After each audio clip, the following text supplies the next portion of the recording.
may find the following disturbing. Discretion is advised.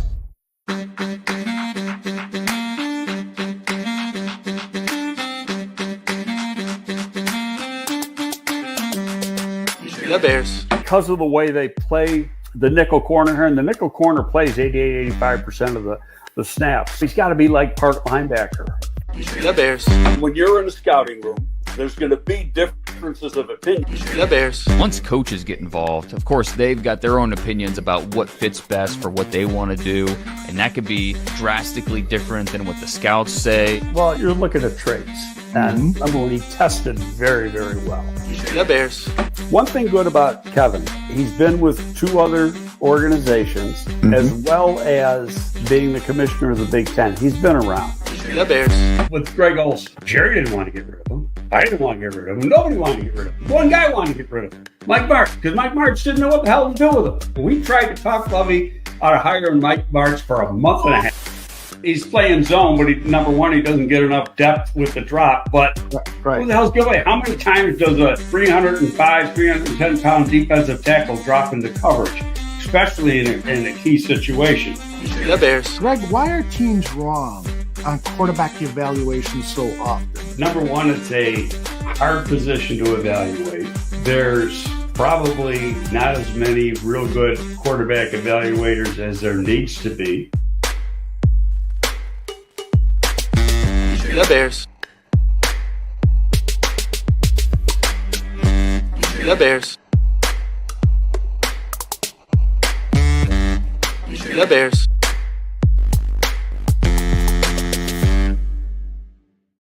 Welcome, everyone, to a very special edition of Gabriel Talks Football, GTF. My name is Aldo Gandia. And first of all, I want to thank the thousands of people who joined us for our draft coverage over the weekend. We had 10,000 followers, approximately 10,000 people drop into the bar room.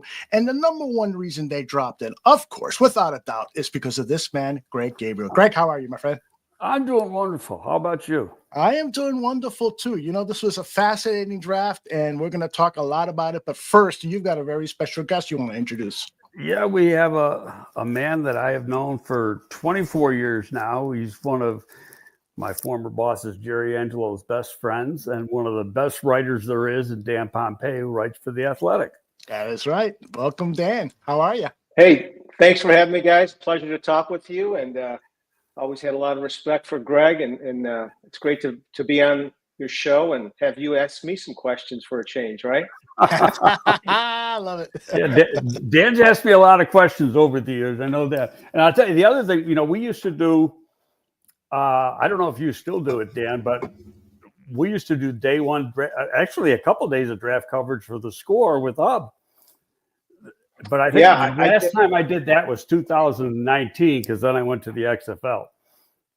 Right. I haven't been doing it the last few years either, but that was a lot of fun back when we did it. And, you know, it was a good way to really get a lot of information out of you because you had so much of it in your head from all the work you had done. And it was a good listen, I think, for the people who were scoreheads.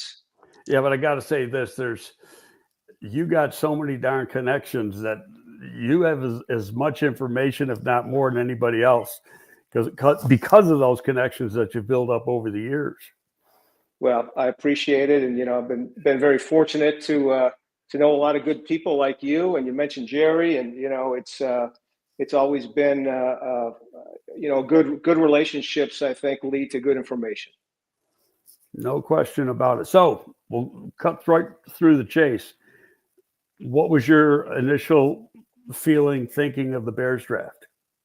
Well, certainly, you know, they added some players who I think are going to make an impact on this team, especially Loveland. I think he's got a chance to be a star in the league.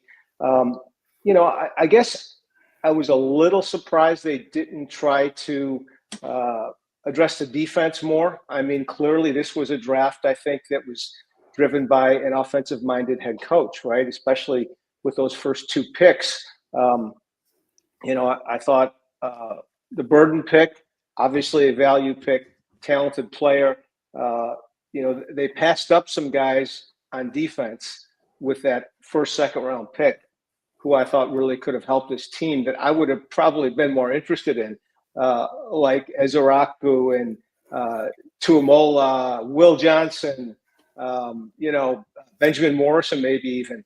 I think this is a team to me that needed some pieces on defense, but they have some offensive needs too, and I think they were trying to be true to their board, and you can never criticize a team for doing that.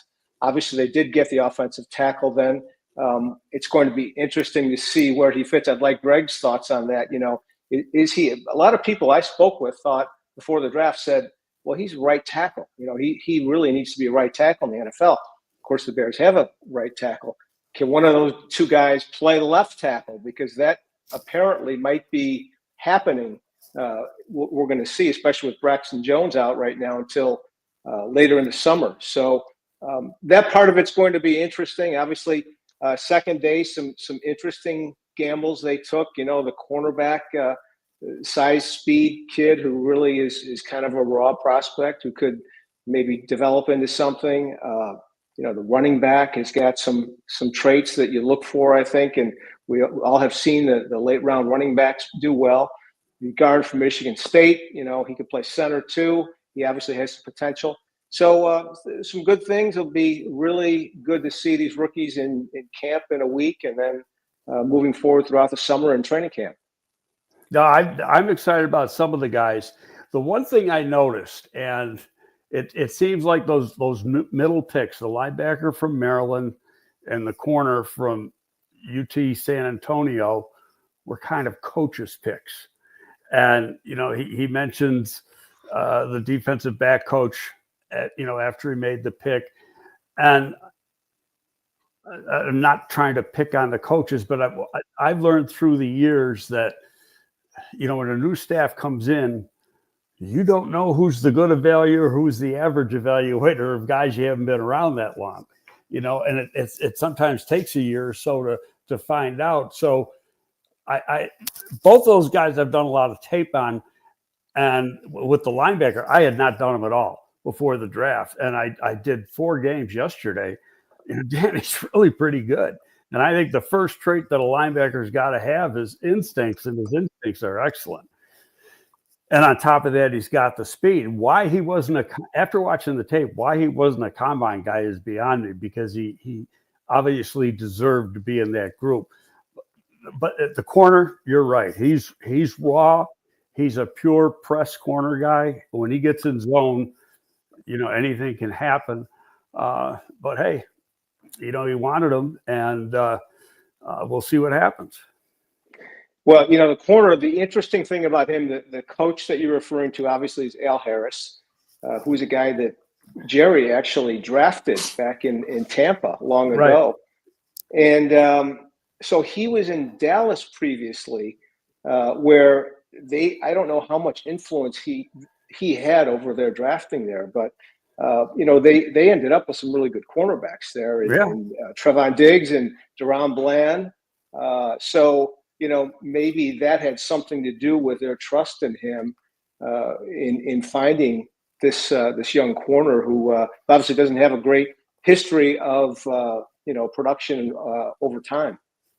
No, and he's a pure height, weight, speed guy. I mean, he's got the height. He's still a little lean. Heck, he ran 4.37. He jumps real well. The traits are there. Now it's a matter of, can he play, and how does he accept coaching? How quick a learner is he? Yes, and it's interesting too how at that position, it seems like the height, weight, speed is probably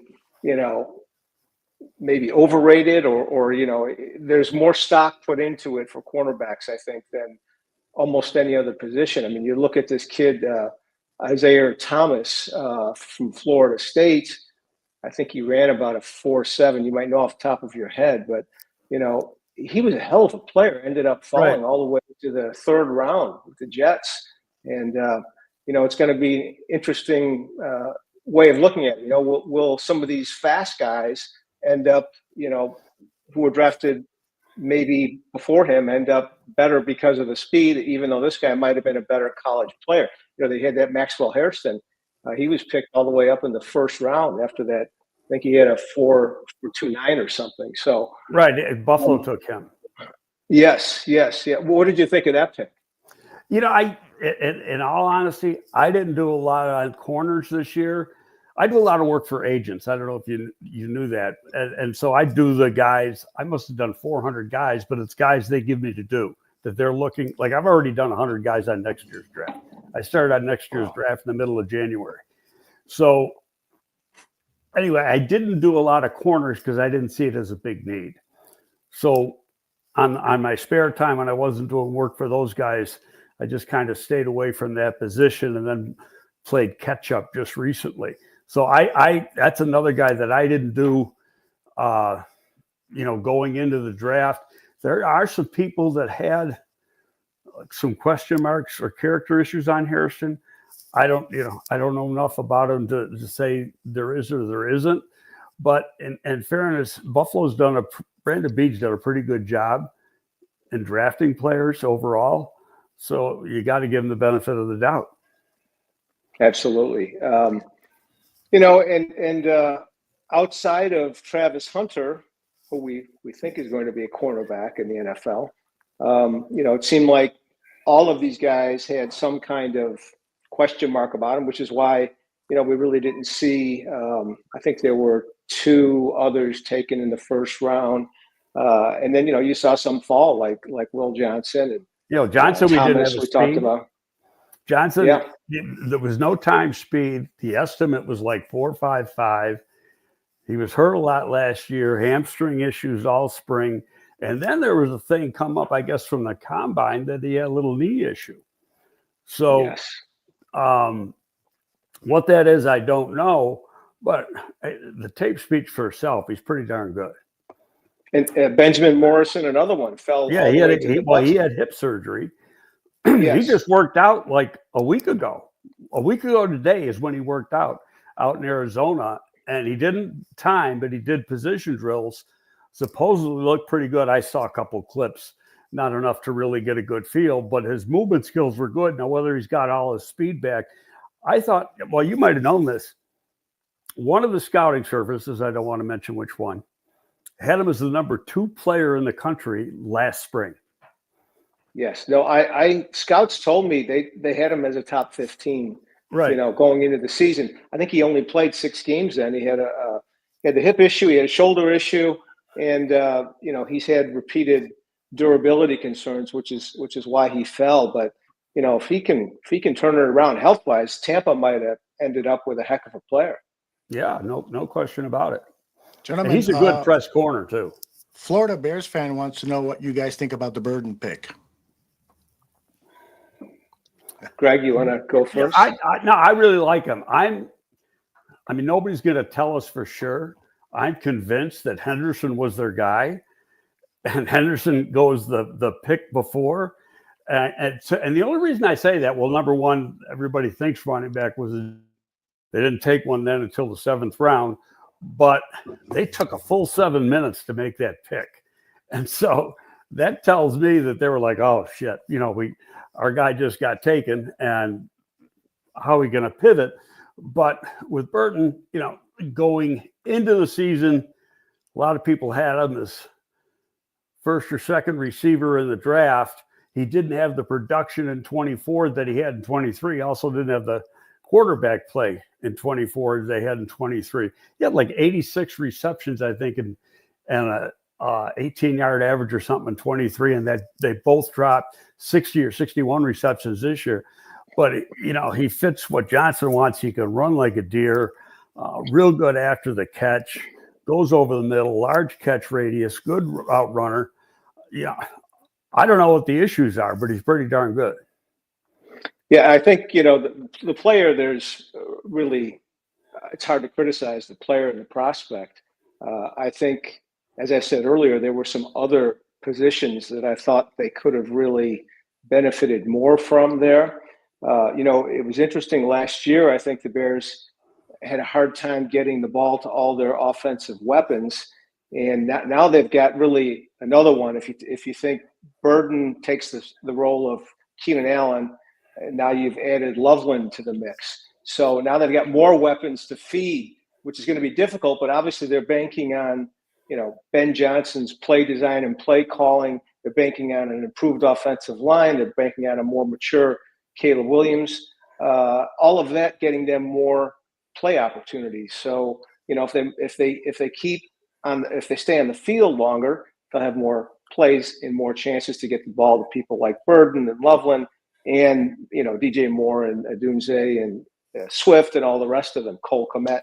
That's the other interesting thing that I haven't seen a lot of talk about is what does this mean for Cole Kmet? I mean, he's a guy that they really have invested in and have really seemed to like. Now maybe Ben Johnson has a little bit different take. Obviously, Loveland is a different player than Kmet. It'd be different if they took Ty Warren, who's pretty much the same guy. But Loveland is different, and the problem though is there's only so many balls to go around, and the balls that Loveland is going to catch some of them might come out of Cole Kmet's pocket. I look at it as that they don't play the same position. The position carries the same name, but Cole's a Y, and especially for a Ben Johnson, where Loveland is a move tight end, play in the slot. He can even play out wide. You can put him at X if you want. So there's a lot of things you can do with him. I know it's going back to, you mentioned that there was some other areas you thought they could address. I listened to polls afterward, and I really understood what he was saying. He said, yeah, there was areas where we wanted to go to, but the board said, we couldn't. And I got to appreciate that, having been, done it as long as I have, that when you go away from the board, you get yourself in trouble. You have to take the best players that you got lined up. At what point in the draft, Greg, what round do you say, okay, maybe it's okay to go more for need here, even though we've got a higher rated player at another position? A fair answer is that can change from year to year depending on the depth of the draft. This draft was real strong second and third round. I think once you got out of the third round, then you started to see, you see the players that came off the board, not just here, but around the league, then they were all over the place. And that's just typical. Well, I think the Bears, it's really important that they get and remain or get better, more strong up front, because you look at what's going on in the NFC North, and these are teams that are really investing in their lines. Now, the Bears did it in free agency, obviously, tried to bring in some players on both sides of the ball on the line, and they did a little bit here, Shamar Turner and Trapillo. But the rest of the division, the other three teams in the division, they drafted 11 players who are either offensive linemen, defensive linemen, or edge guys. So that shows you what they are emphasizing, and that's what you're going to have to beat. And the Bears have to know that going in. And obviously, there's a lot of ways to contend with that, but you have to figure out ways to be better up front. Gentlemen, in the fifth round, Dan, the Swinson was still there, and the pick before they were up, Bears are up. Swinson gets drafted, and then they trade out. Mm-hmm. So again, when that happens, that tells me, yeah, Swinson was a guy. Now I don't know if you did Swinson. I really liked him. I thought he was a hell of a player, and for this defense, a great fit. Did you do him? I did not. No. He can rush the passer, play the run. Big motor guy. He's about 260, 6'4.5", runs 4.7. Just a good, solid football player. And a guy that really, it wasn't until this year that he came on. This was the real strong year for him. You had a question, Aldo. I'm sorry. No, it's all right. It's fine. I just wanted to play a quick soundbite. This is Brad Holmes. The Detroit media was wondering, how come you didn't draft a defensive end, an edge rusher? We could have drafted an edge rusher that plays that position. We could have done that. Y'all would have been happy, right? You guys would have been happy if we would have drafted an edge rusher that, huh? If he was good. That's it. But we did the same thing that we do every draft. We picked the highest rated player regardless of position. Highest rated player I on their appreciate board. that. That's all. Yeah. I thought you would, Greg. That's why I picked that for you. You can't argue with that. You know, you pick the best players and you end up with the best team. And even if it means they're competing with someone you have who you already kind of like a little bit. So, I mean, you know, you look at what the Lions have done. There's a reason they're such a good team. I mean, they have drafted well every year, made smart decisions. You know, haven't done a lot in free agency. I mean, most of those players are homegrown as a rule. They're stars anyway, except for Goff, you know, who's traded for. But, you know, Brad Holmes has got to go in Detroit for sure. I want to change the subject a little bit here because we're already 20 minutes in. We lost Steve McMichael the other day after a long illness. And I think I met Steve 5 or 6 times. The last time I saw him was at a Pro Football Weekly event that Hub held out in Woodstock, and that was probably 2018. A bigger than life guy, but I know you know him as well as anybody in the area. And so I just wanted to, you know, when I asked you to come on the show, it was a few weeks ago, and obviously at that point, Steve wasn't near death, so to speak. And then last week, you know, at the end of last week, all of a sudden we lose him. So can you give us some thoughts on Steve? Yeah, you know, I know Steve going back to the mid 80s, 1985, probably met him. And one of my all-time favorite Bears, both as a player and as a person. Just a larger than life character, legendary in so many ways. You can't help but smiling when you think about him. The memories are all good.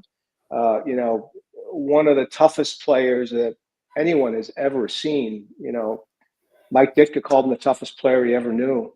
Was an absolute Iron Man. Never came off the field because of an injury in his life, in his entire career. Wow. And he played more games for the Bears than anyone until Pat Manley broke his record as a long snapper. So, you know, the toughness was incredible. You know, he was just a wonderful pass rusher and run defender. And he was a guy who did the dirty work for the others. You know, he was a guy who would take on the double team. He would, you know, do things to free up Hampton, Dent, Singletary. You know, he was selfless that way. Great leader. I mean, I just can't say enough about him. Obviously, you know, he's a Hall of Famer now, and he earned every bit of that gold jacket and that bust. So I think he, you know, the fight with ALS was of course excruciating to watch because he was such a life force. But you know, he attacked it. He wanted to live, and he lasted I think 5 years after the diagnosis. And you know, he wanted to see a few things. He wanted to see his daughter grow up and get to a good place. He wanted to see his induction in the Pro Football Hall of Fame. And I think he wanted to show us all one more time just how tough he was. And he did all of that. So, you know, it was sad to see him go, but I think it was something that, you know, anyone who knows him was happy to see him not suffer anymore. Again, you know him a lot better than I do. And I was kind of convinced, especially when he was, you know, kept getting close but not in, that one of the forces that kept him alive and kept him going, especially when he became a finalist before he actually got in, was, hey, I'm seeing this thing out. I'm not going away until I get in. Yeah, I agree. I mean, I think you can never really underestimate the power of the human will. And I think, you know, that was a great example of it. We saw it with him. He wanted to go in and you know, he wanted to make one more statement. And thankfully it happened, and it was a great thing to see. I was there at his house when his induction happened. He could not fly to Canton, so Canton literally flew to him. They brought the bust and the gold jacket to his home in the southwest suburbs. And Richard Dent and Jim Covert and Mike Singletary came from Canton with the gold jacket and the bust. Then a bunch of his former teammates gathered there, and some of his friends. And it's a special thing to be a part of, for sure. Yeah, for sure. And it was really nice of the commissioner to say things about him when the Bears were on the clock at 10. I thought that was a classy move on their part. Yes, it was nice. Dan, a lot of people are complimenting complimenting you on the article you wrote about Steve for The Athletic late last week when the news broke out. And there's a particular passage there that I'd like you to recall because you could do a lot better than I can. And that is when Bears players visited him and Steve told them about how tough he was as compared to them. Do you recall how you ended the article? Yes. I did. He talked about how, in his own colorful way, he had very special language that I won't say here on a family podcast. We don't Don't worry, always I adhere talk to like that. that on here. So. Yeah, we don't always adhere to that rule. He said it's a good thing that I ended up with this disease and none of you sons of a guns because because none of you could have handled it. And of course that was typical Steve, and they all laughed, and then next thing you know, they were kind of shedding a tear. So that's kind of how I ended the story. It was pure McMichael and a way that he touched a few of his teammates one more time. I got to say this as a compliment, and I mean this really sincerely. You are, if one of the best, if not the best, storyteller in sports media. Print. I mean, some of the stuff you wrote back, with the Tribune, with Sporting News, now with the Athletic. I mean, just really great stories that sometimes bring a tear to your eye, but the gift you have to be able to tell that story, I think is second to none. And I just, I've commented it before on X when there's really good stuff, and that's just something you can be proud of. Mm-hmm. It's very nice of you to say that, Greg, and I appreciate it very much coming from you. And I feel really blessed to be in the position that I'm in, to be able to have access to tell some of these stories and to have the relationships that enable you to do the kind of work that I'm able to do, and then I have a good employer like the Athletic that allows me to do the work. Yeah, the excellent source for sports information, The Athletic, and the subscription fee is worth every penny. Dan, one last question that I have for you, which is you are a member of the selection board for the Hall of Fame. The Chicago Bears fans have a list of about maybe 10 players they'd love to see in the Hall of Fame. I know you can't divulge any information, but do you have any words of encouragement for those fans? Well, we're always hopeful.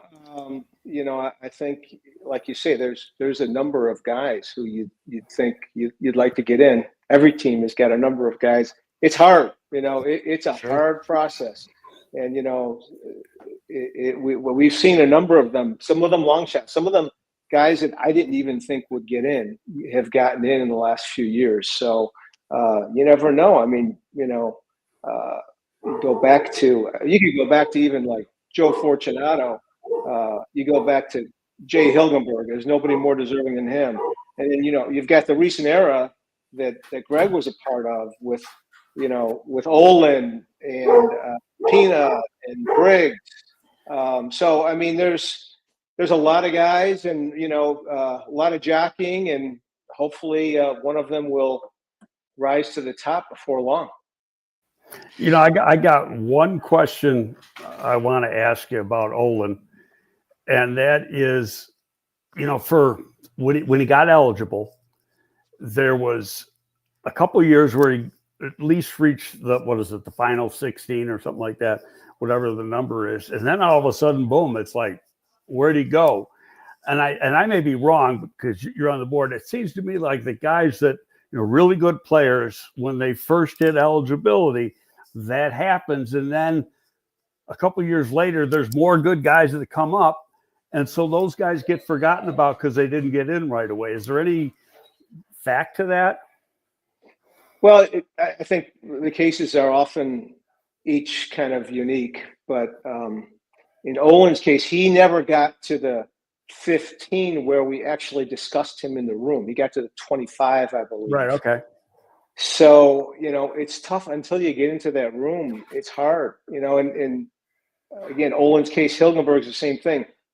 Centers, it's a tough road, man. It's a tough road for any position, but you look at the number of centers that are in the Hall of Fame, and there's just not many of them.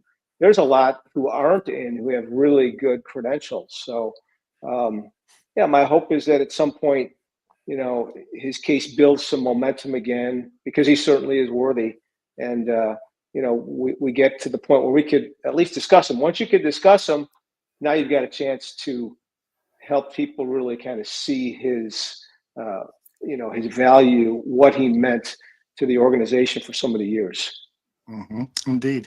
By the way, Dan, before I let you get away, I got a story idea for you, or a story tip. And how do I phrase this? Former Chicago Bears director of scouting may have pointed the way to the selection of a Bears draft pick. Greg, you want to tell that story real quick? I don't know what you're talking about. Luke Newman. Oh. Okay. They take Luke in the 6th. I had done Luke for Mike McCartney. That's one of the guys I do some work for. Really, really liked him. And I don't know if you did any work on it, Dan, but I mean, his tape is excellent. Was a left tackle at Holy Cross, 3-year starter. Went there in 2020, but they didn't play football because of COVID at Holy Cross. But he was a starter 21, 22, 23. Transfers to Michigan State. They put him at left guard. It took him a game or two to get ready to get used to playing inside. Then, I mean, he just dominated. And I had like a 3rd-round grade on him. Did not know his arms were as short as they were, because he didn't play like a short-arm guy. So I had, right after I did him and I sent a thing to Mike, I sent a text to Ryan. I said, I don't know if you know about this guy because he came from Holy Cross, but he's really freaking good. And, and he said, thanks, I'll take a look. So Saturday, they turn in the card, TV's like 4 minutes behind the card getting turned in. He sends me a text. He goes, thanks for the update. Appreciate it. Which I thought that was really nice. Something he didn't have to do, and nice on his part. Absolutely. Did you get a finder's fee is my only question. Well, maybe I should send a text right after we're done. Dan, you've given us more time than we promised to keep you. Really, really appreciate your appearance here and your words on Steve McMichael and the knowledge about the NFL draft. Looking forward to more of your work over at The Athletic. Is there anything that you want to share with our audience about something that you're working on, or some of the work? Oh, by the way, the work that you do with the ALS Foundation is something I wanted to ask you about too. So if you could share a word or two about that. Yeah, I appreciate you mentioning that. I just, last year there was a banquet for the Les Turner ALS Foundation, and they asked me and Tom Thayer to present an award to Steve McMichael. And we did it, and they subsequently asked me to be a member of their board of directors, and I happily accepted because it's a wonderful foundation that has raised millions of dollars for ALS research and care. And, it's an awful disease, as you guys know, one of the very worst. And I think it's a good opportunity. Steve's battle with ALS is a good opportunity for us to help raise awareness for the disease. And I would encourage anyone to really check out their website, Les Turner ALS Foundation, find out more about what's going on. And if your heart moves you to get involved, that would be wonderful. Thank you. You muted your mic, Aldo. That was a good way to destroy art. Dan Pompei, thank you very much for joining us on GTF Gabriel Talks Football. We'll see you down the road, okay? Thanks, Dan. Okay, really Greg, appreciate Aldo, it, thank you guys. My pleasure. Right. Bye-bye. See you later. Wow, great segment. And I go ahead and ruin it by being muted. Give me 1 second, Aldo. The dog keeps opening the door. I want to shut it. Absolutely. Just a second. Absolutely. All right. We're all going to talk about the NFL draft, and I've got a number of questions that you've been posing for Greg, and we're going to tackle all of those topics. So make sure you continue to send those questions, and Greg is getting settled back in. So we'll go to him. Greg, you said you've known Dan for a long, long time. Anything you want to say about his interview? No, real typical Dan Pompei. Mm-hmm. Highly respect him. Good person, real good person. One of the best. You know, I remember when I met him. You know, we came here in June of 2001, and it was we were here for about a month, then took off 3 weeks. Somewhere in that time period, Jerry and Bernie, Dan and his wife, were going out to dinner, and Jerry said, "Come on," because I'm by myself. So I went. And I had never only heard of him and never met him. So we went to a Mexican restaurant on Lake Cook in Northbrook. And that's the first time I've met him, and talked to him a million times since. I really, really enjoy his friendship. I value his friendship, and his knowledge is just superb, second to none. And just there's a lot of guys that are good writers. He's just, he could be a novelist. Just the way he writes stories and comes, the things he comes up with and how he tells a story, I think is just, it's just a gift that few have.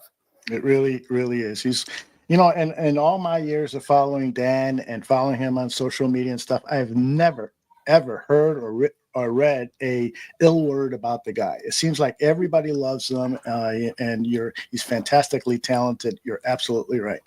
He might not want me saying this, but a few years ago he lost his daughter, and so I went to the wake,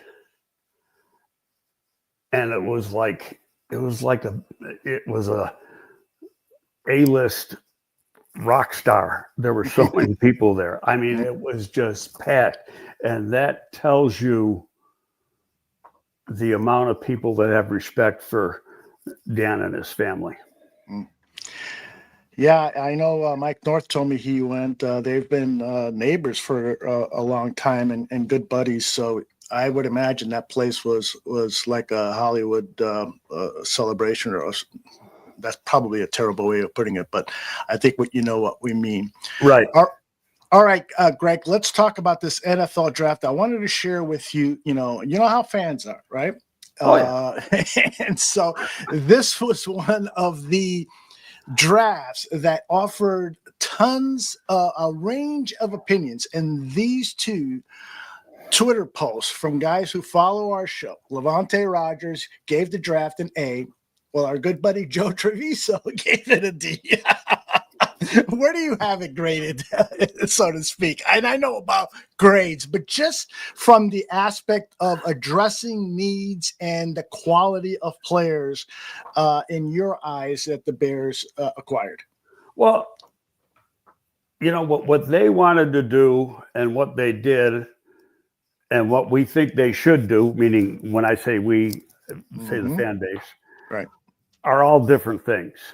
And as I mentioned with Dan, I really respected the way when Ryan was talking to the media after the draft on Saturday, that he just said, hey, there's things we wanted to do that players weren't there for us to do them. Mm-hmm. And I get that.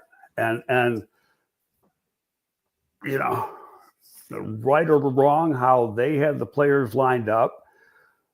Every team in the league does it the same way.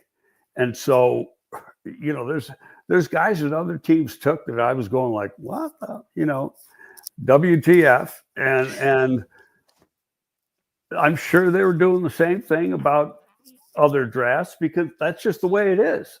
I've said 1,000 times, no two teams' boards are alike. And every year you go in, you want to get certain things accomplished. And every year when you get done, they didn't get it all accomplished for whatever reason. Okay, supposedly they really wanted a running back. And I'm starting to believe, I'm not a doubt in my mind, all the Genty stuff was a facade. That was never going to happen.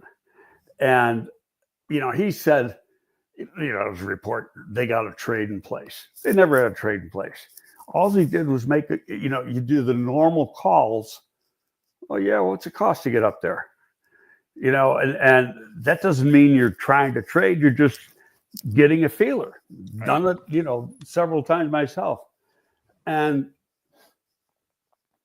But knowing that what he had to give up, and you try to get in the top 5, you got to pay. And I don't care what draft it is. So knowing all that, then, and knowing the picks that you have and knowing the needs you have, you're not going to do it. And I said, with Dan, I'm convinced that they would have taken Henderson at 39. So he went at 38.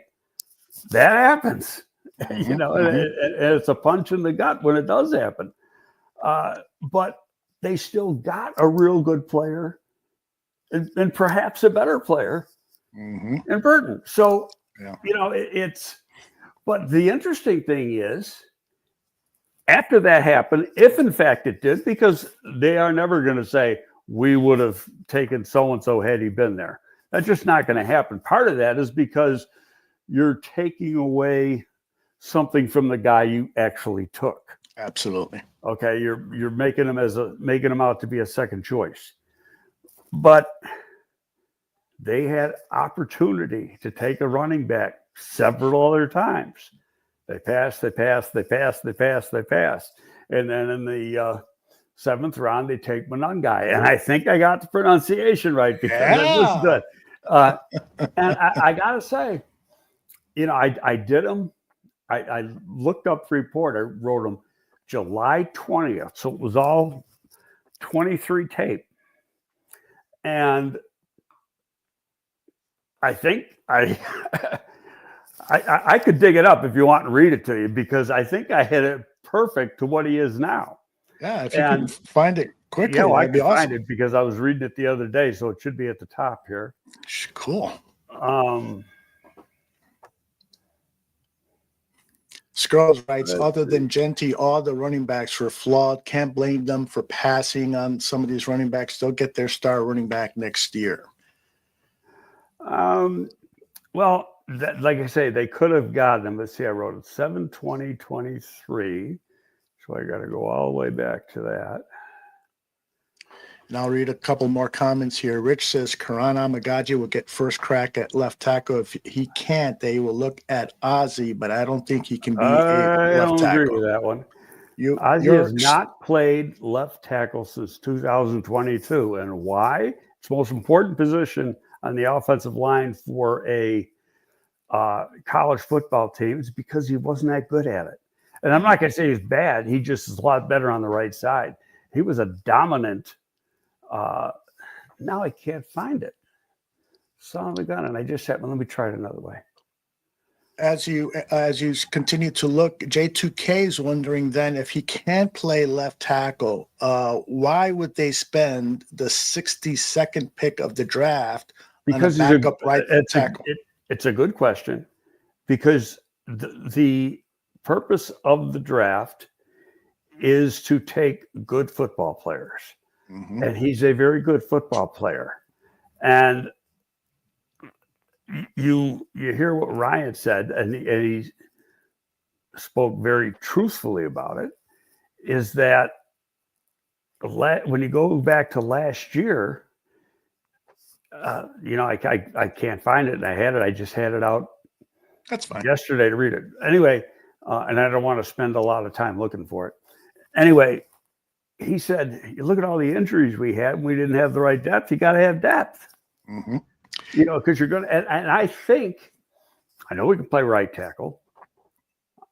He's tall for a guard, but he's athletic enough to play guard. You see him get out in space. Mm-hmm. He bends really well for a tall guy. There's some tall guys that are real straight-legged players. He is not. He's got really good bend. He's athletic. He's got quick feet. He's got snap in his hips. And he said, listen, I don't know if you listened to his interview. He said, since he's been training for the draft, he said, now, if you asked me back in December, what's my best position, I would have said right tackle.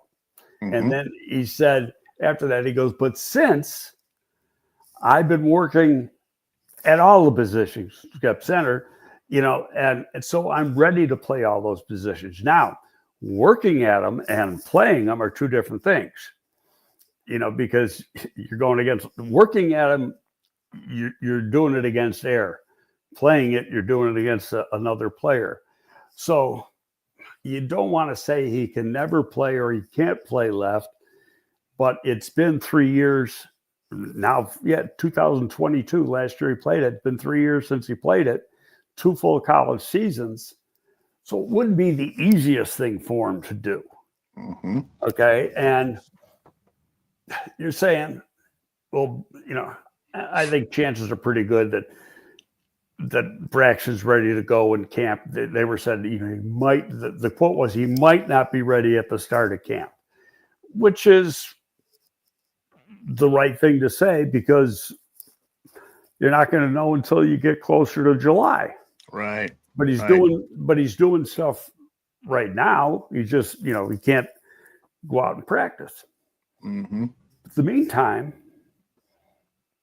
now, they can work on the field today through Thursday, not against the defense, but then next month, middle of May, you start OTAs. Not a doubt in my mind, the guy who's going to line up number one is Karan Amagaji. Okay, now, unless they decide to move Wright over there. Wright hasn't played that position since 21. And he played right tackle 1 year. The next year he plays left tackle. Wasn't very good at it. And then they put him back on the right side. Yeah. So if he was real good at it, they would have left him over there. Mm-hmm. And so, I would think that between now and the start of OTAs and maybe even at the beginning of OTAs, they may try him there. And the media will say, Wright's lined up at left tackle. But reality is the coaching staff, we got a lot of time. Let's see if he can do it. Absolutely. Right thing to do. That's the time to do it. Yep. That's the time to do it. Now, let me ask you, at OTAs, I think they start for the Bears next week. Can you really? No, not OTAs. Now, Okay. There's a difference. They can go out because once the mini camp took out, phase 1 is strictly conditioning and lifting. Mm-hmm. Okay, phase 2 started last week and they had the 3-day mini camp. You know what I thought was interesting about that? They didn't hold a presser when it was done and say a word about it. I thought that was really interesting because they always do after mini camp. Yeah. So now he can still do an hour a day on the field with the players, but you can't have offense against defense. Like you can't have a receiver run against a DB running a route. The offense works against the offense. The defense works against the defense. Mm-hmm. They're on opposite ends of the field. So it's all mental. It's what they call individual drills, things like that. And now once OTAs start, which is the rookies will start working with this around the give or take a couple days, the 15th of May. Mm-hmm. Okay. So shortly after in 2 weeks is the rookie mini camp, probably the next week, or at worst the week after. Right.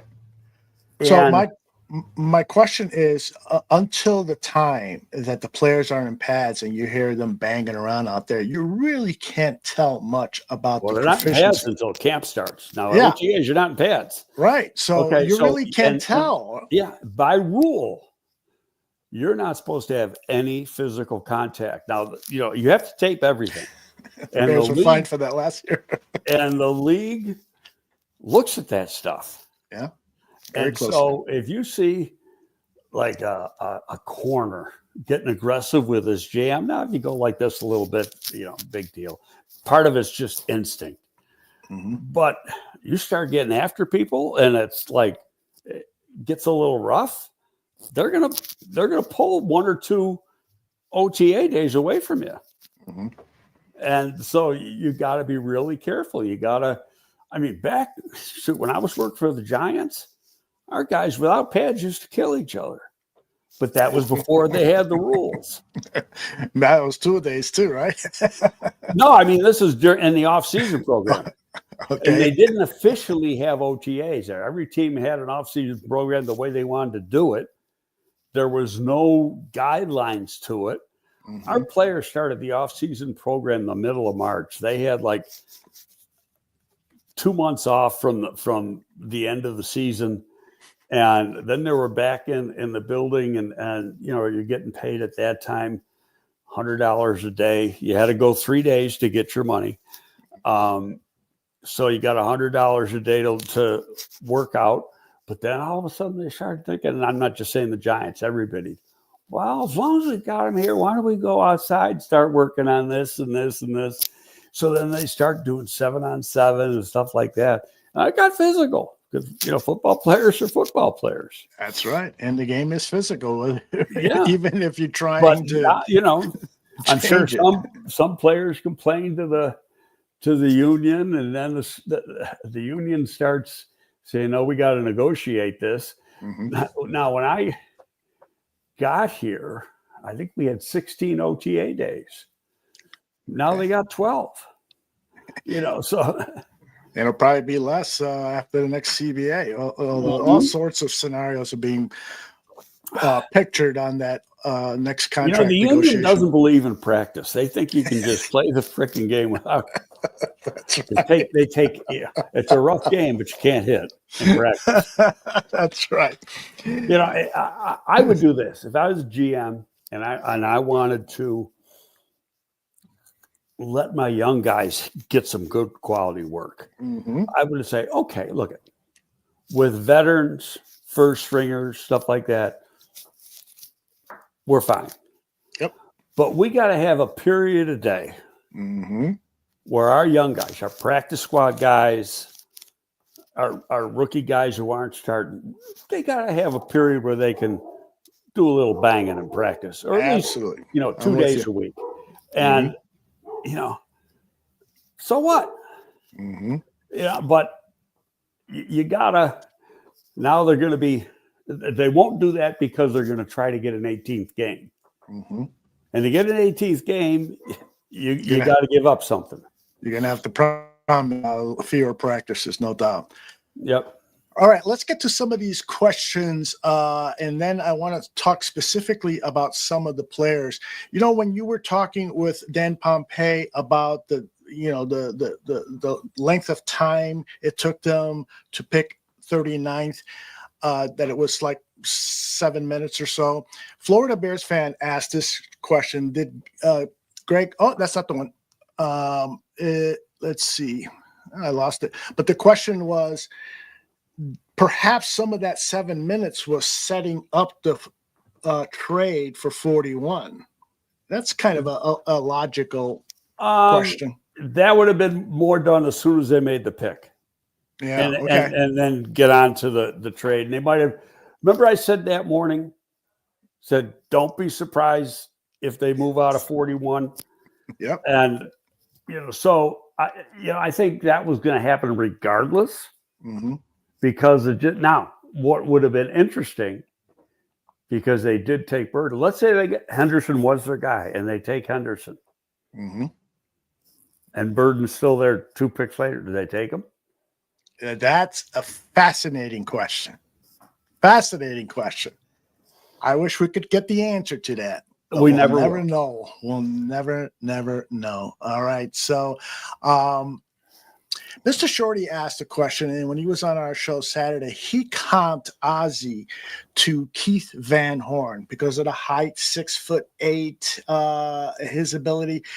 Do you think that's a fair comp, or do you have another comp that you could share with us? Well, we had that multi-hosts or guests show Saturday when I called during the 6th round. I said, of recent memory, McGlinchey. Van Horn was 40 years ago. Yeah. So, and Mr. Shorty wasn't even born. I don't know why he would pick Keith Van Horn. Van Horn's coming out when I'm just getting into scouting.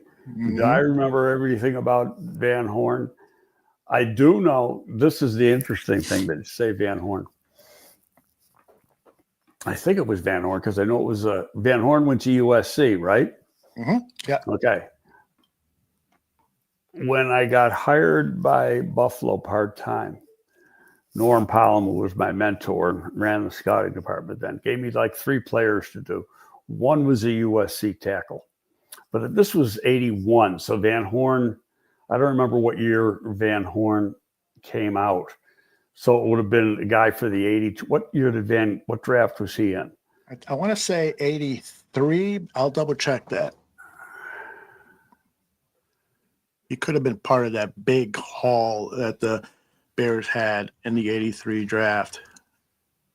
Keith Van Horn draft. Let's see. It says here 81. Okay, then that's who it was. Because so the very first report I wrote, and it was like a let's see if you can do this type report, where they, my tryout and was then on Keith Van Horn. But that was, like I say, in the summer of 81. And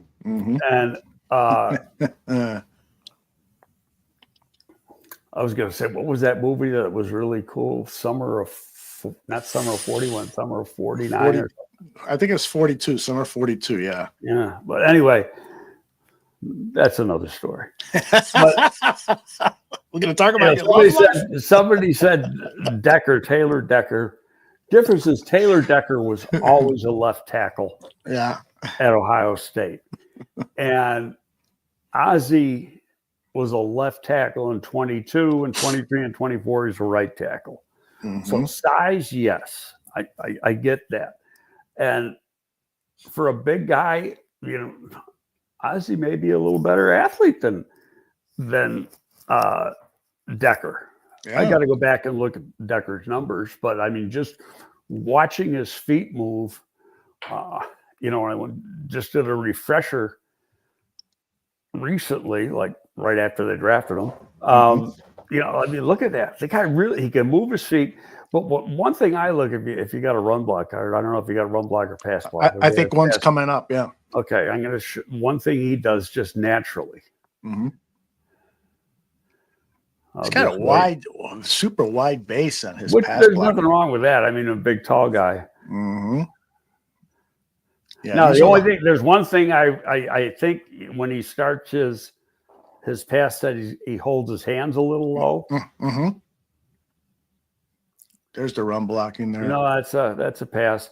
But on a run block, when he makes contact, you see him what they call roll their hips into the guy, and that's you can either do it or you can't. It's an explosive thing, and maybe this is it. No, that's a pull. But that's when you do that, you're bringing the strength of your lower body into that was it to an extent on a run play. Well, you see, you're looking for the hips snap a little bit, so instead of the body being like this, it's like this. It becomes straight because you bring your hips, you make contact and you're leaning a little bit, right? and then you snap your hips, and it straightens out your body, and it brings in the lower body power up to the upper body and helps you push the guy off the line of scrimmage. I hope I explained that right. I think you did. I was going to ask you to do a demonstration of rolling your hips, which would mean you'd have to stand up. I'm not sure you want to gyrate in front of well, okay, I don't know if I can do it, but you're like this when you make contact, right? So you're making contact and you're boom. Yeah, look at that. Okay. A little bit of Greg's sex. Now, I got a funny story about that. So we're down years ago. Remember the old blue-gray game? Sure. They stopped the blue-gray game after 2003, I think was the last year. It was always, it was held on Christmas Day. So we had to go down there freaking Christmas week for scouting, which I hated. You'd go down on the 17th, come back on the 22nd. So for years, we're at this, the players and all the scouts were at this place called the Madison Hotel in downtown Montgomery, Alabama. Frickin' dive. I mean, it was just because it was old. Right. So we used to every year rent they had this little room. It's about the size of my study here. We had a table put in there, and that's where we did the psychological testing of the players. Mm-hmm. So they'd be in there. We'd have the door shut, so it was quiet. And we're out in the hall. And remember, we had a scout who was a Hall of Famer. Remember Roosevelt Brown? Oh, yeah. Okay. So now Rosie's in his late 60s or early 70s at this time. And, he wasn't nearly as big as he was as a player, but he had wrists that were like this thick and big, strong hands. He's trying to demonstrate something about a power step blocking, right? And he's using the wall. He puts a hole in the wall when he goes like that, about this big. It was hilarious. He just did. He goes, "Whoops." That's hilarious. I got a soundbite here of Ozzy talking about the challenges of his height and length and so forth. It's about 1.5 minutes long. I'll play that, and it will give me a chance to let the dog out who is starting to moan and groan. Stand by. Show all my abilities, show that I can play both. Go out there, compete, and then, let the rest unfold. Most people, it's your height. Yeah. 6'8". How has that helped you and maybe hurt you too? Yeah. No, it definitely has its pros and cons. I think the most obvious con is I'm a taller guy. People are, I'm more susceptible to have people get under my pads. So it makes me, have to fight harder to maintain good pad level, maintain good posture, balance, all that, which is something that I really focus my game on. Now it has its pros as well. Being a taller guy, you're able to keep people away. Being just bigger, you're naturally going to be stronger, be able to carry more weight on you. So the normal pros and cons. Ozzy, your teammate Shamar Turner was talking about he plays with violence on the defensive line position. What does playing with violence look like for you? Yeah, being an offensive lineman, you definitely have to play with violence. I think it's a type of violence that is, poised and under control. You never want to, throw your hands too hard, get off balance, because then, you're going to fall on your face. So it's more of an under control violence, I would say, just playing nasty. I would say that's really the epitome of line play. I think the best linemen are the ones who play violent, but they also play under control with discipline and good technique while doing it. Impressive young man. Yeah, no, real good answers. I'll tell you, a bunch of those interviews were impressive. Mm-hmm. Yeah, Shamar Turner, I love. I mean, my goodness, yes. He's like, give me a helmet and some shoulder pads, and let's go out and kick some ass. I mean, I like to steal their lunch money and stuff like that. I think that's one of the themes of this draft of the Bears is that they got nastier. They got mean guys. They got guys who aren't afraid to puff their chests out, do some trash talking and so forth. And Ben Johnson has been talking about playing more violently. they got violent players. Been talking about having an edge. They got guys who have an edge. And I think that the culture of this team is changing a bit from the, kind of studious types Ryan Poles was in love with to more, whiskey drinking, smash mouthing football players. You get that sense, Greg? Yeah, I think it just they want competitive players. Ryan wanted competitive players too. Mm-hmm. I mean, but they have that now. What's it? I was listening to Loveland's interview, and when he's describing growing up, and he was in rodeo and all this. I'm thinking, this guy could have been had a part in Yellowstone and fit right in. Absolutely. He definitely looks like he could have he's a freaking cowboy. I love it. I so, love it. His hands from are so Idaho, strong. they got big ranch with each farm, but the same thing. Got cattle, and they're sitting there. He's talking about branding the cattle and all that. I love that. That was great. Hey, let me tell you something. You got to do that work. That's hard work.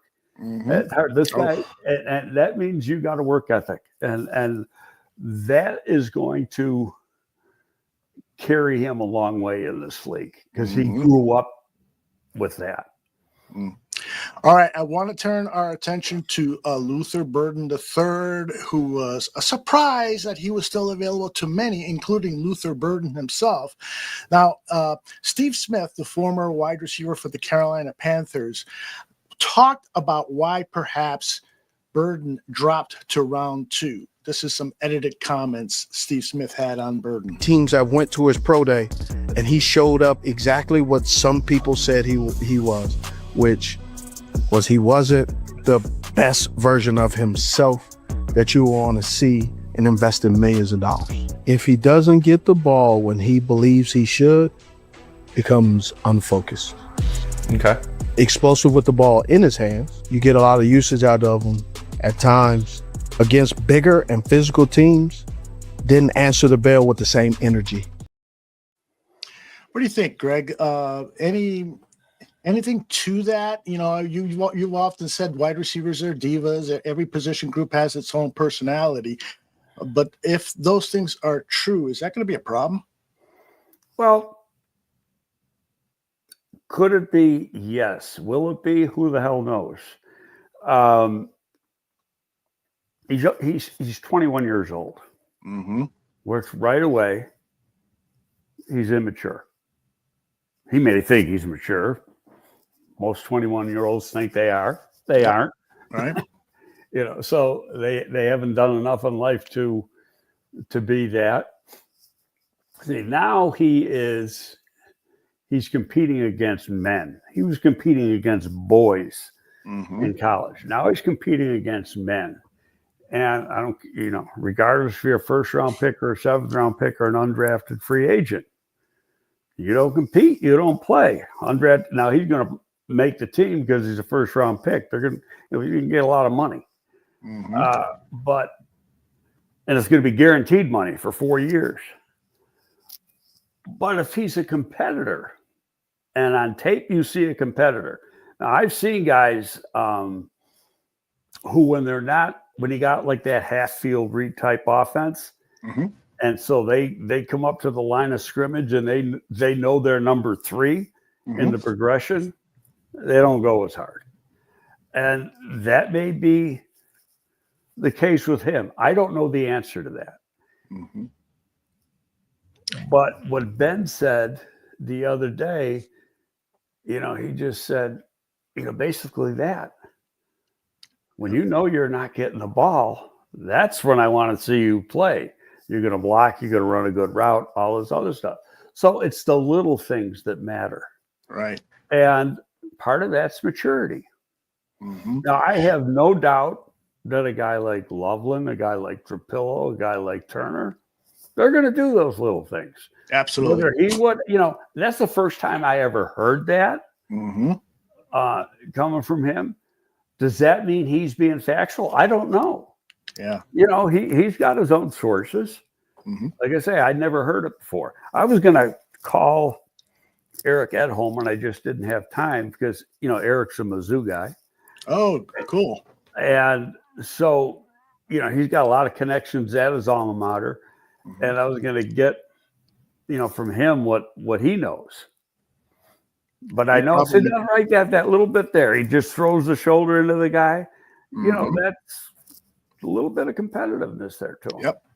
Yep. And specifically what Ben Johnson said is when we look at the tape and if we see a wide receiver, running back loafing, he's not going to get the rock. But if we see him blocking and playing his decoy role the best, and I'm paraphrasing, of course, then we're going to look at the tape and the coaches are going to say, we got to figure out how to get the ball more to him. We got to reward him. And that to me was just, chef's kiss, because that's the way to treat this. When everybody in the chat is saying, wow, what are we going to do with all these weapons? There's only one ball. Well, everyone that isn't getting the ball better be blocking, better be doing their role. They better be doing it to perfection, or those weapons aren't ever going to get the ball. Well, there's one thing he said that was had a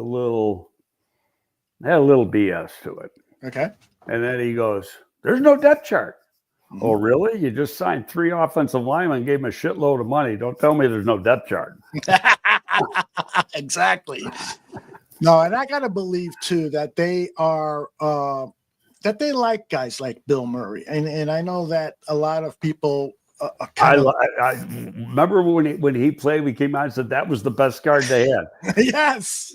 And so unless – and he came back from a torn pec. That's not a hard thing to come back from. If he comes back like he was, he will be on that 53. Yeah. But I'll tell you the guys who I think are in trouble now after this draft, because you never want to cut a draft choice unless you can't play. I think that Bates is in trouble. I think, what's the other center's name from Illinois? Kramer. Kramer. I think Kramer's in trouble.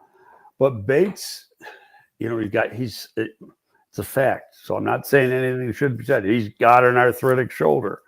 He went down to Panama to have stem cell injections. It's all fact. It's not a secret. There's some issues with that. He may be gone sooner rather than later because it's $3.5 million they saved. He got a $500,000 roster bonus the third day of the new year, so 2 months ago. But the other 3.5, that's a savings. It was interesting too. They did all those. They did those. Reconstruction of some of the contracts, and they actually picked up $1 million in cap space, or just under $1 million in cap space. They went from like 9 point something to 10 point something, according to over the cap, and that included because they're at the bottom of they're not really included in the 51. The draft choices right now, as soon as you're drafted, you're counting as the rookie minimum, which is like $840,000 or $850,000, because they don't have a contract yet, and they until they do, that's what they count against the cap. Wish I could figure out a way to pay my mortgage and still have more money in my bank account. There's got to be a way. There's got to be a way. Stephen Nagishi is asking about something that's on top of mind for a lot of Bears fans. Nick Chubb is a free agent. I'm not sure about J.K. Dobbins. I think he's a free agent too. Do you see them going after a veteran free agent to at least bring him into camp? Chubb, no. But Dobbins, perhaps? I don't know. Chubb has been off hurt. He's older. He's missed a lot of time the last 2 years. I only know that because I actually looked Pro Football Reference to see how much time. He's missed like 15, 16 games the last 2 years. Okay, now I just want to say this about Monungai. Don't sell him short. That kid can frickin' play now. And he just doesn't he didn't time as fast as we thought he would time. But this is a tough guy. And, for a shorter guy, now he's about the same size as Genty, almost identical size. Mm-hmm. But he gets into short yardage situations. He is tough. He picks up the tough yards. So, I unless he is just terrible in camp, I think he's a lock. I really do. He's a good football player. And all you got to do is you just look at it. Yeah, exactly. Now, people know why you can't catch. Well, I watched it. I got the ability to put all targets on there. Mm-hmm. Oh, cool. I saw one drop. They don't target them. They don't use their quarterback didn't throw him. Now, his thing is that his route tree was minimal. He's mostly running flat routes and check downs. It's not like, that was the design of the offense. You can't blame him, for that. Now, could he be that it was that way because they didn't trust that he could catch the ball? Mm-hmm. Theoretically, yeah, but you see there's a couple catches that he has were really good catches. Right. I saw one drop and that was it. And there was one ball that was way behind him. And he turned and got his hands on it, but couldn't make. I don't not count that as a drop because of his, the difficulty of the catch. And he's got shorter arms, so but when you look at his arm length to a guy who's 5'8", it's average. Mm-hmm. Dane Brugler says he averaged just 13 targets each of the past 4 seasons. So to your point, he just wasn't used in the passing game much. But the one thing that might give him a challenge to make this football team is that he never played special teams. So he's going to have to prove himself with special teams play. Well, I don't think that. Number one, he's a competitor. You see that on tape. Yep. So if you want a paycheck, you're going to compete. And he is tough. So I don't see that as a problem. What he didn't do is returns. Mm-hmm. But they got a bunch of guys. Excuse me. All right.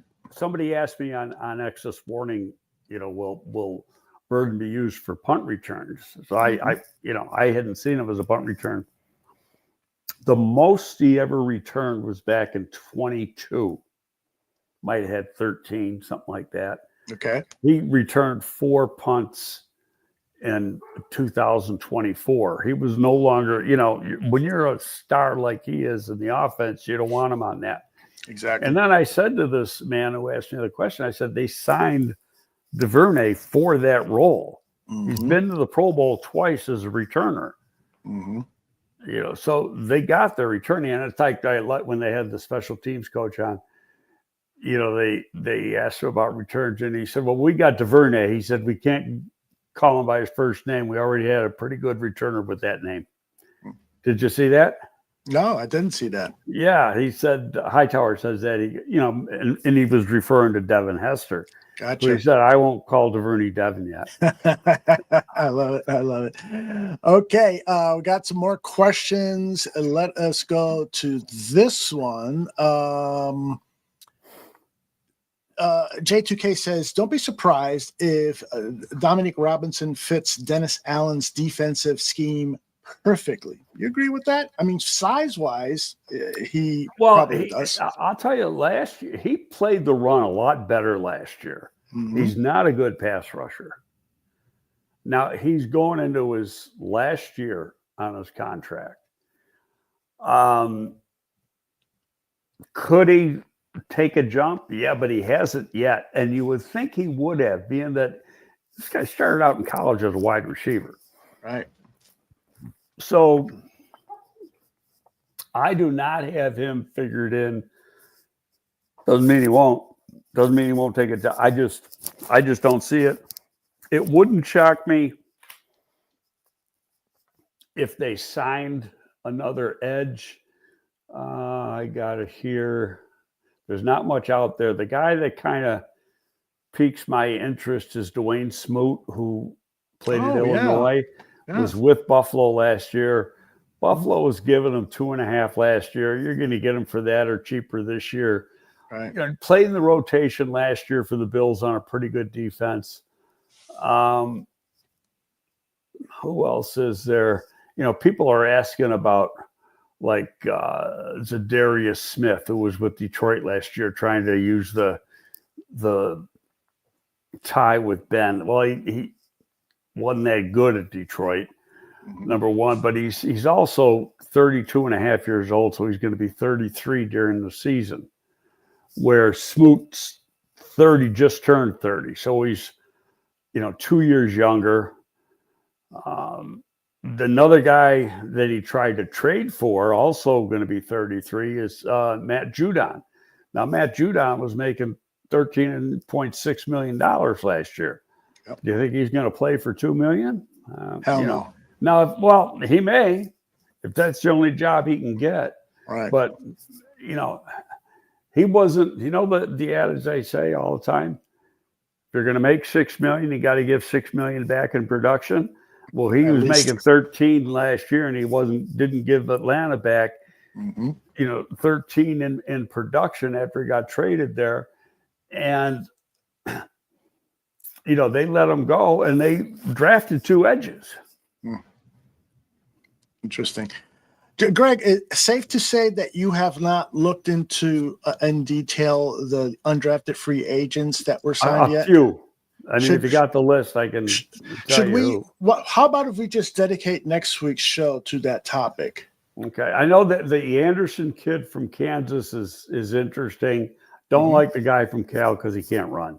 He's like a 5'06" guy, 5'08" guy. Okay. The safety from LSU is interesting. The place kicker from Michigan State is interesting. The guy who sounds interesting, excuse me. Okay. The last guy on the list that was signed was a running back from Texas State. Okay, he's like 225. I got to look up, see what he ran at the pro day. No production at Texas State, 250 yards. Ooh. But he was at UTEP before that, and he was like 800 yards, 5-yard average type guy, and then he transferred over. Not unusual sometimes when you transfer, you find out, well, the grass looked greener, but it wasn't. And he should have stayed at UTEP. I just want to do some stuff on him because he had good numbers at UTEP. Okay. And the funny thing is that when I did the research, he's from El Paso, and he was like a high school legend in El Paso. Ooh, okay. Okay. So, but I might look up his pro day. Well, we could do that now. I just got to find Texas State on here. That's the same thing I sent you, the APT stuff. Yeah, the APT. I should have had APT that. means Association of Professional Teams. Right. And so this is an amalgamation of scouting reports that they provide. Not scouting reports, it's the Pro Day Times. Right. Now, here's where they get the time. So after they get done with all the measurables, so you got the height, the weight, the long jump, vertical jump, 3-cone, everything, 40-yard dash, all that stuff will stopwatches and stuff are used part of. All the scouts get together and you exchange it. Okay. And they usually give out 2 times for each event. So one of the 42 guys shout out the time. Somebody's going to have it better. Somebody's going to have it not. But like the time they have is pretty much the average of the 2 times. Is it exact? Who knows? But this is what goes out then, because you can't always get to every pro day. These reports go out to every team in the league, and each team, like the Bears have like 6 schools they're responsible for the APT. There's Northwestern, Northern Illinois, Notre Dame, Illinois, a couple other schools in there. And so they got to send a scout to that to get the information and send it out.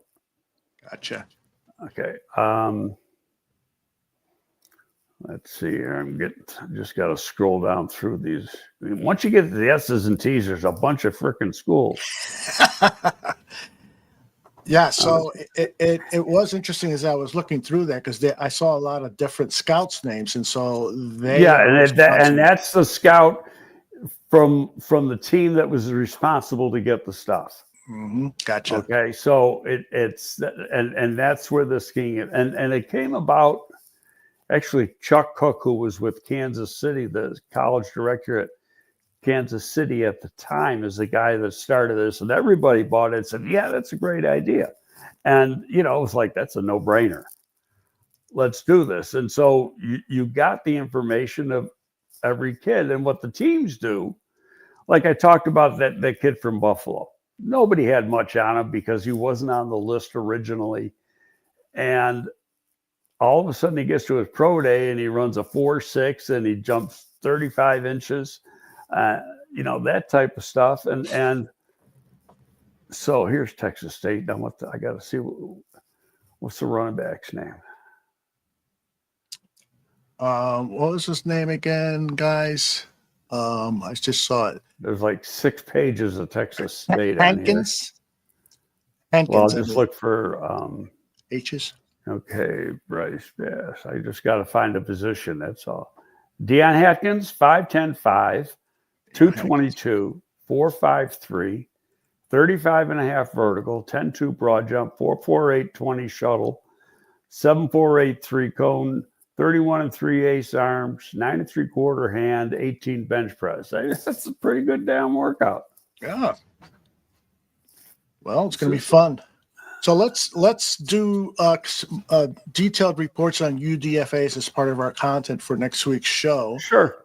And let's get a couple more questions in here, and then we can go enjoy this beautiful weather out there. What about Shamar Turner? A lot of people are asking, is he going to see snaps at the edge position? Do you think? Interesting question. Yeah. Because he's played edge. Yes, he has. He's played edge. He's played 5. He's played 3, and he's played 1, and he's played 0. He's played every position along the line. And this past year, they had a new head coach in Elko, and they brought an Elko scheme, and they asked him, they asked the Squirt and the defensive end all get bigger. So he gained 20 pounds from the year before to play in Elko scheme. I mean, it's not inconceivable that he can get down to 270 and play edge. Yeah. And all I know is that sucker can play. He's nasty. Did you see the one clip where he punched the guy in the nuts? Yeah, I did. He got kicked out of that game, but as he should have. But he goes all out. Mm-hmm. He is really, really strong at the point of attack. Gets rid of blockers really quickly. The guy he reminds me of really is Tommy Harris. Ooh. Coming out of college. I love that. This is Shamar talking about playing for Coach Allen and playing in a violent style. Well, what's it like to join a team that really loves your violent style of play? Oh, man, it feels great. Going somewhere where they won't try to, change you. You know what I'm saying? They really love the way I play. They love the way I go. So, What do you know about teaming up with Dennis Allen? He's going to be the guy out of your career. Teaming up with Dennis, man, Coach A, DA, man, it's going to be great, especially because what they coach and what they speak on, man, physicality and playing hard, playing long, it's going to be good. Does the style of defense that DA wants to play differ from what you were doing at Texas A&M? Man, this is violent, and we're going to be physical, and we just go dominate guys on the line of scrimmage. So. Love the kid's attitude. My goodness. He was doing a lot. When Elko came in, they did a lot more two-gap type stuff. Okay. Didn't do that earlier. I'd have to look and see who the defensive coordinator was. but that was on Jimbo Fisher's staff. Mm-hmm. So, he got asked to do something. He adapted, wanted him bigger. He got bigger. That alone is means that, I'm going to do what the coach wants. But this kid likes to play. Mm. He was like a 5-star guy coming out of high school. One of the, in that original recruiting class when NIL came around, that they were getting a lot of money and he was getting it too. So Ramsey asks, is he as explosive as Tommy Harris was? Yeah, it's funny because I remember Tommy was now you watch defensive linemen, they all rotate. Okay. Mm-hmm. Well, Oklahoma was one of the first schools to do that. So you're watching the tape and you're going, well, he plays 4 plays and then he's out 4 plays and then he plays 4. Why are they doing that? You weren't thinking in that, right? In that reference to they're rotating. Mm-hmm. And the reason for it is to keep guys fresh. Yep. And it is interesting that, this offseason, they've now acquired 2 defensive linemen who have that versatility. Deo can go inside, Shamar can go outside. That versatility is for these creative coaches like Dennis Allen is going to be a goldmine for them. Yeah, no, it's they didn't get, quote, the anchor that Johnson was talking about, like Billings. But at the same time, the best thing that Shamar Turner does is stop the run. Yeah. In fact, I listened last night because I recorded both ESPN and NFL Network for the draft, but I watch NFL Network even though same here. Piper's a good friend of mine. Same time, I'm glad I didn't watch ESPN because I don't want to see that rant that he had. I still haven't seen it yet. Yeah, I haven't seen it, and I will. But I know how he gets. He gets his mind focused on something, and he'll go. He won't let it go. Yeah. There's people who say he's going to lose his job over that bullshit. Oh wow. But he is over 65. Maybe he'll. All I know is that we wouldn't have all the publicity and interest we have in the draft if it's not for that man. I truly There's agree. no question about that. Mm-hmm. But anyway, I watched the ESPN last night, but I only watched, I'd fast forward to the Bears picks. Mm-hmm. So then Booger McFarland is talking about Turner after the Bears pick, and he thought he was great against the run, needs to use his hands better as a pass rusher. Now, he's got a bunch of sacks for an interior guy. Right. So I don't know if I agree with that with Booger, but I do know that stopping the run he's better at stopping the run right now than he is at rushing the passer. Mm-hmm. Okay. But he's got some dog in him now. Zay Frazier, the cornerback. We need to talk about him. Boys, I saw some of his highlights. The guy needs to add some weight, but his coverage ability looks excellent. He's a pure press cover guy. So he can line up, jam the guy, play press, and mirror him down the field. Now put him in skinny he zone. looks. He's only 100. He's 6'3", 6'2", and 7'8". So he's 6'3", 185 pounds, but he also runs 4.36. Love it. But he's when you get him in zone, mm-hmm. he's not as good. He doesn't have those instincts for zone that he has for press. But now saying that, Dennis Allen's a press guy. Mm-hmm. You're going to see the majority of the coverage that they run is going to be press, where we played a lot of zone with Flus. Yeah, absolutely. A lot of cover 2 zone.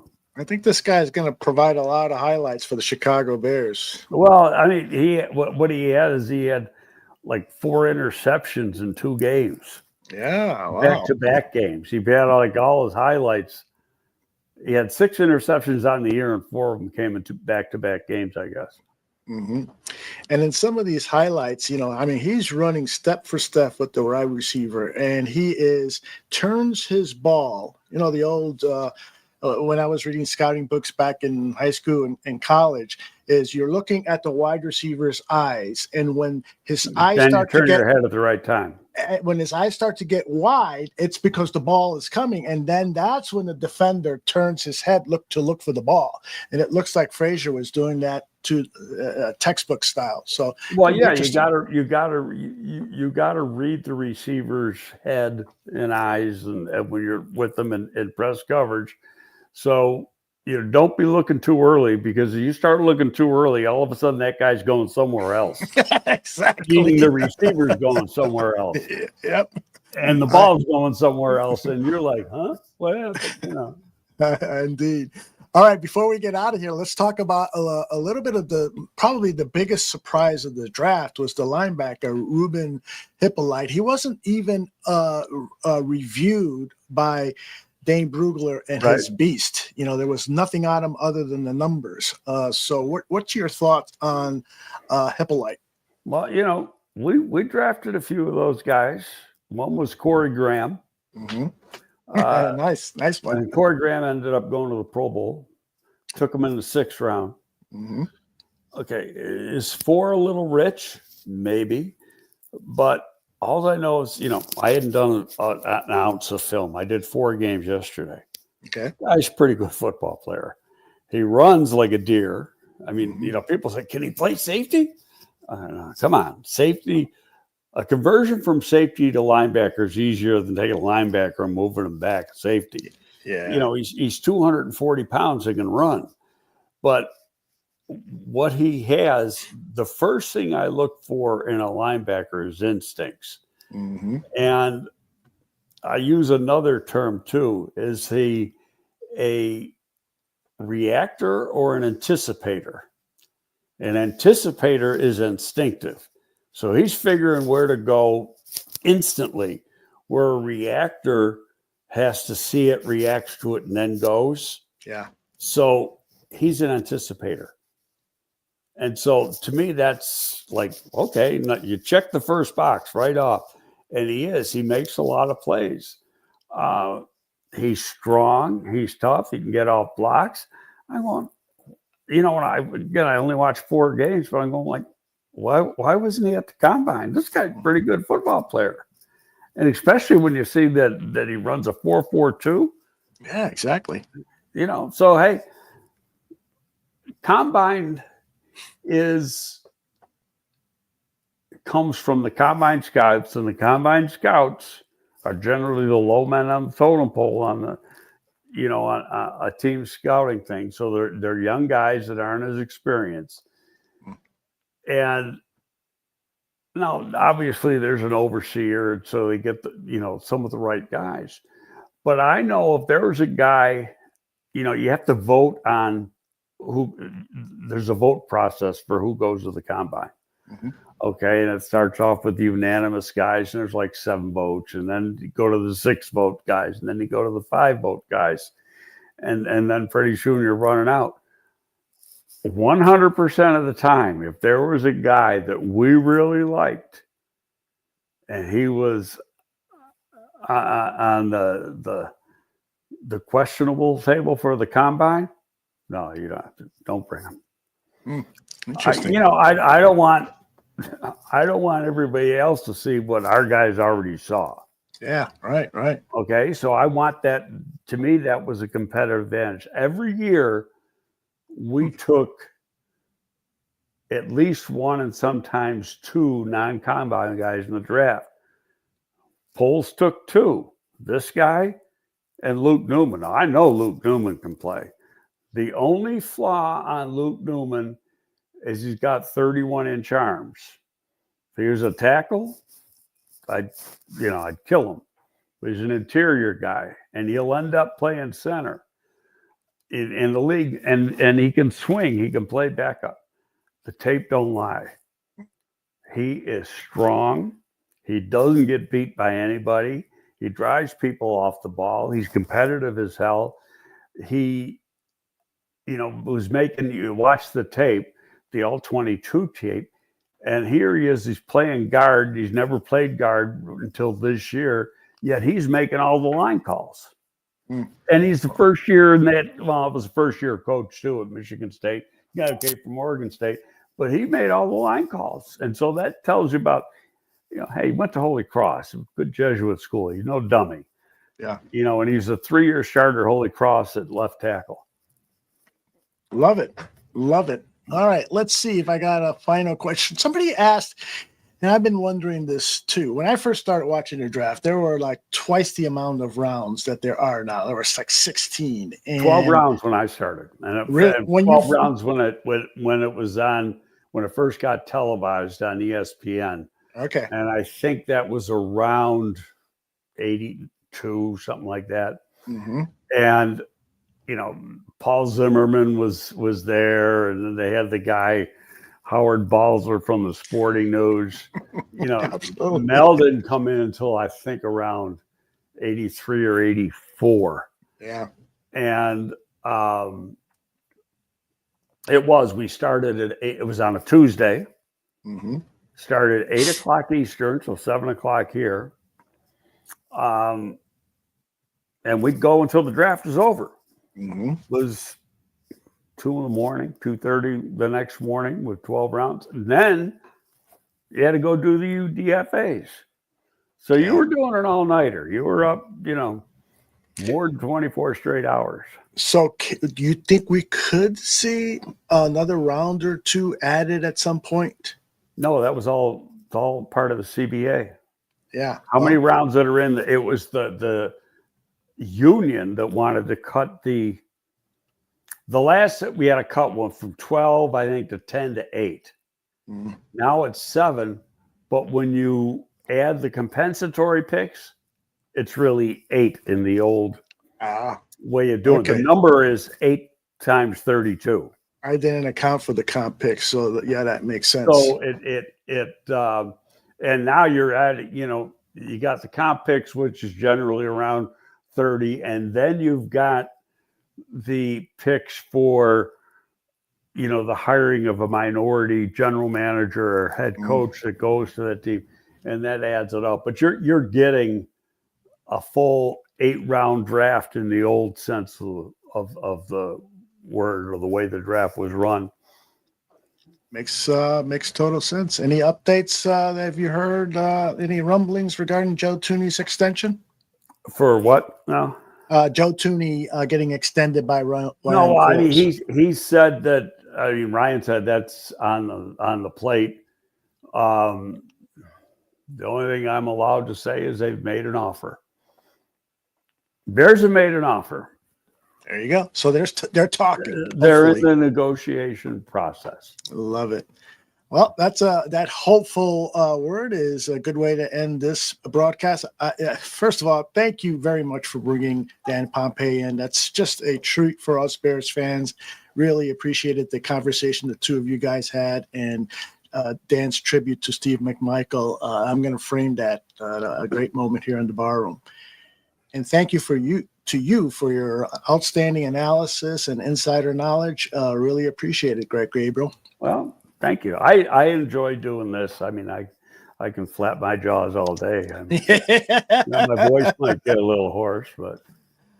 And we love every word you spell out. So thank you very much. We'll see you next Monday, unless there's some great breaking news. And you and I Which will, I don't see anything happening now. I mean, if they're going to sign a guy of that, now, I mean, they could theoretically sign a guy today, but when they start OTAs in the middle of May, to me, that would be when you'd bring in a guy. Because here's the thing: when you start OTAs, or when you are having mini camp, you can bring guys in for tryouts, and you can let a guy work with the team as part of the tryout. Right. So that generally you can do it with a vote. Like I mentioned, Smoot. You can bring Smoot in for a couple days of OTA practices. That'd be nice. And see what he does. So, but yeah, they may sign an edge.